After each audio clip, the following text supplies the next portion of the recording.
Magandang araw, kaibigan. Kumusta? Ang kwentong ibabahagi ko po ngayon ay tungkol sa mag-amang iniinsulto ng isang mayamang ginang. Ano kaya ang matuklasan ng mayamang ginang na makapagpabago sa kanya? Kung bago ka pa lang sa ating munting channel, maaari ba akong makahingi ng like, subscribe, at pakipindot mo na rin ang notification bell para lagi ka pong updated sa susunod ko pang mga videos.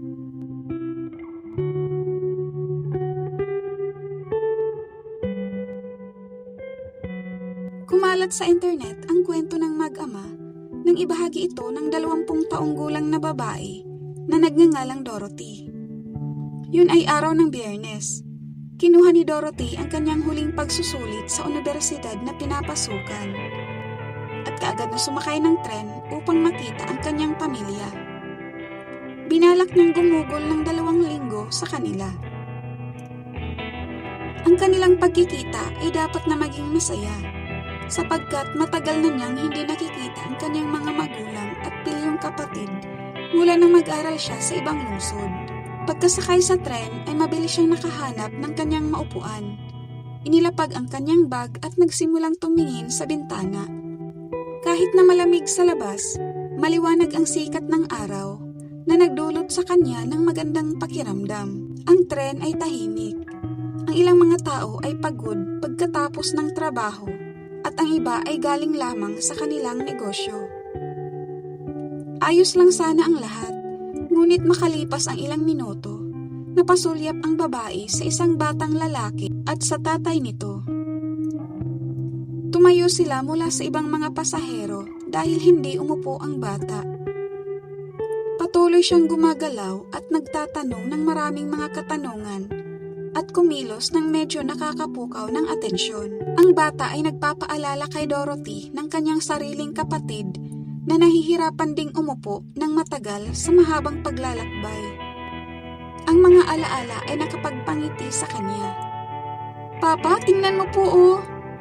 Papunta tayo sa unahan at ang mga puno ay paatras. Hindi po ba kakaiba? Sigaw ng bata. Hindi pa siya huminahon at nagpatuloy na tumingin sa labas. Ang ulap na yun ay tulad ng isang dinosaur at ang isa ay tulad ng isang higanting ibon. Papa, bakit dilaw ang araw at asul ang langit? Patuloy na pagtatanong ng bata. Si Dorothy ay nasa magandang mood at hindi man lamang naabala sa ikinikilos ng bata. Patuloy siyang tumingin sa labas ng bintana at masaya sa pag-asang makita ang kanyang pamilya. Tila walang maaaring magkamali sa napakagandang araw. Ngunit makalipas ang ilang minuto, narinig ni Dorothy ang tumataas na mga tinig. Isang seryosong ginang na may mahabang Amerikana at matingkad na kolorete sa mukha ang nagreklamo sa ama ng bata. Paumanhin! Ngunit ito ay isang pampublikong lugar na hindi tayo maaaring kumilos ng masigla dito at papayagan ang iyong anak na gawin ito. Kalmahin mo siya. Anong uri kang tatay? Hindi ko hahayaang kumilos ng labis ang aking mga anak. Mariing sabi ng masungit na ginang. Ang iba ay tahimik na nakasakay, ngunit ang iyong anak lamang ang maririnig ng buong tren. Siyempre, ang ibang mga tao ay maaaring sumagot sa gayong masungit na pakikipag-usap na may pantay na kabastusan. Ngunit walang sinabi ang ama ng masiglang batang lalaki. Marahil ay wala siyang masabi o baka para sa kanya ay mas maganda na wag na lang niya itong pansinin. Ano pa at walang sinabi ang lalaki sa kanyang anak na patuloy na gumagalaw-galaw at nagtatanong sa kanyang ama na parang namangha sa kanyang paligid. Papa, tingnan mo po oh!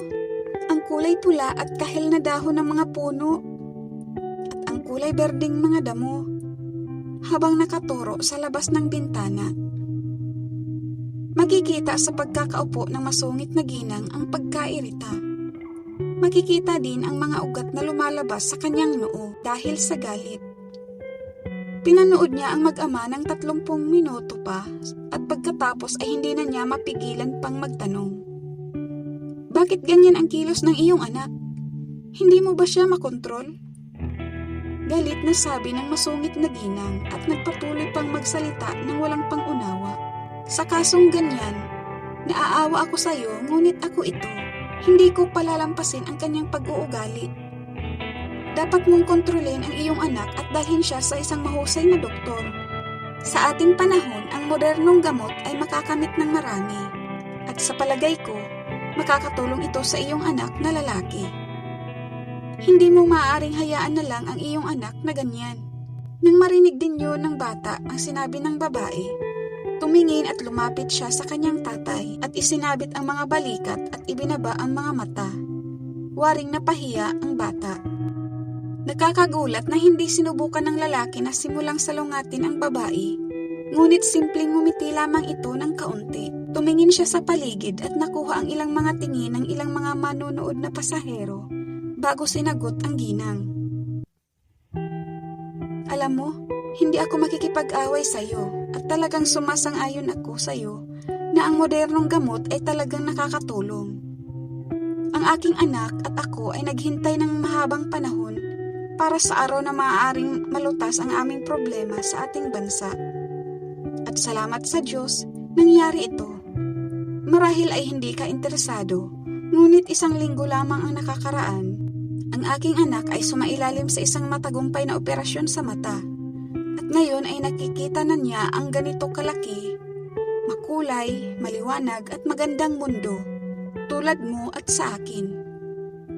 Siya ay namangha lamang sa mga bagay na hindi na napapansin ng marami sa atin, ngunit sa ilang kadahilanan ay ipinapalagay mong may problema na siya sa utak. Pagkatapos ay tiningnan lamang ng ama ang kanyang anak at niyakap niya ng mahigpit. Hindi inaasahan ang sumunod na mga pangyayari, kahit na ang mayaman at masungit na ginang ay walang maisagot sa ama ng bata. Tumahimik ito at pinababa ang kanyang mga mata, at sa sandaling yun, ang babae ay maaaring lumubog sa sahig sa pagkahiya at hindi na nagsalita pa kahit isang salita sa natitirang biyahe. Naantig siya sa nalamang pinagdaanan ng bata at marami sa ibang mga pasahero ang nagpipigil din ng luha. Ang batang lalaki ay patuloy na masayang nagtatanong sa kanyang ama ng mga katanungan at namangha sa kanyang paligid. Nang maglaon sa araw na iyon, ang mag-ama ay uuwi mula sa ospital. Ang maliit na batang lalaki ay nasisihan sa bawat sandali. Ang lahat ay kawili-wili sa kanya dahil bago ito ay bulag siya sa loob ng 8 taon. Ipinagpalagay ng bata na ang makikita niya ay kamangha-mangha, ngunit wala siyang ideya na ang mundo ay napakamakulay. Naghintay ang pamilya ng maraming taon para sa mga doktor sa kanilang bansa upang magsimulang magsagawa ng gayong mga operasyon sa mata. Sa kabutihang palad, ang proseso ng pangsyensya ay hindi tumigil at ang araw na kanilang hinintay sa wakas ay dumating. Kahit na ang tsansa ng lahat ng bagay na magtagumpay ay minimal, naniniwala ang mga magulang na makakatulong ang operasyon at ang kanilang nag-iisang anak na lalaki ay makikita ang mundo. Sa wakas ay natupad ang kanilang dasal at pangarap na magtagumpay ang operasyon.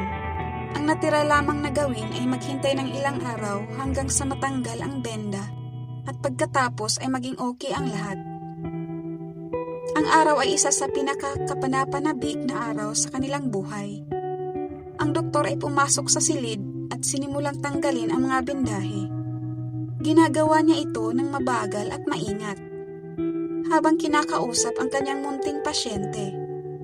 Nang imulat ng bata ang kanyang mga mata, ang una niyang nakita ay ang kanyang mga magulang. Niyakap niya ang kanyang ina at sinabi na ito ay maganda. Ang kanilang anak ay natuwa sa maliwanag na mundo na lumitaw sa harap ng kanyang mga mata. Papalapit na ang tren sa huling hintuan nito, at ang ginang na may mahabang Amerikana ay hindi na tumingin sa bata na may paghamak. Ang lahat ng mga pasahero ay nakatingin sa mag-ama na nakangiti. Bawat isa sa kanila ay nahihirapang isipin kung paano ang kanilang magiging buhay sa buong buhay sa kadiliman tulad ng batang pasahero.